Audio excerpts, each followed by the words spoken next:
നമസ്കാരം, news prime മലയാളത്തിലേക്ക് സ്വാഗതം. ഉത്തർപ്രദേശ്, ബീഹാർ, മഹാരാഷ്ട്ര, അതുപോലെ മധ്യപ്രദേശ്, ഗുജറാത്ത് എന്നീ സംസ്ഥാനങ്ങൾ ഈ രാജ്യത്തിൻ്റെ മൊത്തം ലോക്സഭാ സീറ്റിൻ്റെ 60% ഉൾക്കൊള്ളുന്ന രീതിയിലുള്ള പുതിയ നീക്കമാണ് തത്വത്തിൽ അംഗീകരിക്കാൻ മന്ത്രിസഭാ യോഗം തീരുമാനിക്കുന്നത്.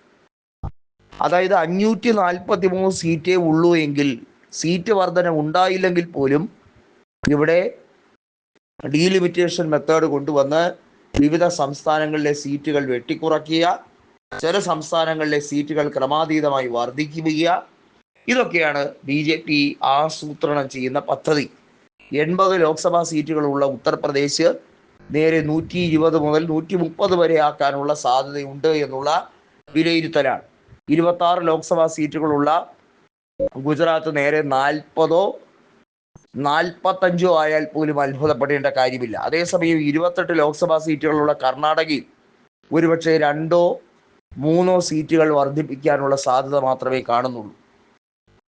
എടുത്തു പറയേണ്ട ദക്ഷിണേന്ത്യൻ സംസ്ഥാനങ്ങൾ നടത്തിയ ഏറ്റവും ജനകീയമായ ജനനിയന്ത്രണം, കുടുംബാസൂത്രണ പദ്ധതികളെല്ലാം ഏറെക്കുറെ ദക്ഷിണേന്ത്യൻ സംസ്ഥാനങ്ങൾ മോശമല്ലാത്ത രീതിയിൽ നടപ്പിലാക്കുകയും അവരുടെ GDP, ഈ രാജ്യത്തെ ഭക്ഷ്യോൽപാദനം ഉൾപ്പെടെയുള്ള കാര്യങ്ങൾ, സർവീസിൻ്റെ കാര്യത്തിലായിരുന്നാലും സേവന കാര്യത്തിലായിരുന്നാലും ദക്ഷിണേന്ത്യൻ സംസ്ഥാനങ്ങളുടെ കൂടുതൽ സംഭാവനയാണ് കഴിഞ്ഞ ഏതാനും നൂറ്റാണ്ടുകളായി, കഴിഞ്ഞ ഏതാനും ദശാബ്ദങ്ങളായി നടന്നു വരുന്നത്. എന്ന് പറഞ്ഞാൽ 2000-ന് ശേഷം ദക്ഷിണേന്ത്യൻ സ്റ്റേറ്റുകൾ എടുത്തിരിക്കുന്ന ഒരു നിയന്ത്രണ രേഖയുണ്ട്.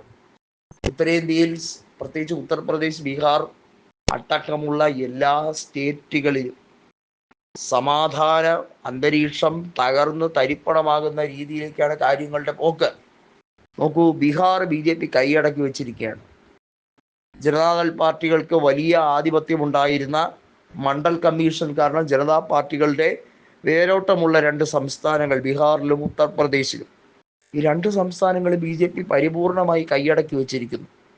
ഉത്തർപ്രദേശിൽ യോഗിയാണ് മുഖ്യമന്ത്രിയെങ്കിൽ ബീഹാറിൽ സാമ്രാട്ട് ചൗധരിയാണ് മുഖ്യമന്ത്രി. ഏറ്റവും അരക്ഷിതാവസ്ഥയിൽ രാജ്യത്തിൻ്റെ സാഹചര്യങ്ങളെ കൊണ്ടുപോകാനും ഈ രാജ്യത്തിൻ്റെ സന്തുലിത അവസ്ഥയെ താറുമാറാക്കി അസന്തുലിത അവസ്ഥ കൊണ്ടുവരാൻ വേണ്ടിയുള്ള നീക്കങ്ങളിൽ BJP ഭാഗികമായെങ്കിലും വിജയിക്കുന്നു. രാജ്യസഭാ സീറ്റുകളിൽ ഇനി ഉണ്ടാകുന്ന ചേഞ്ച് എന്ന് പറയുന്നത് വളരെ ഡ്രാസ്റ്റിക് ആയിരിക്കും.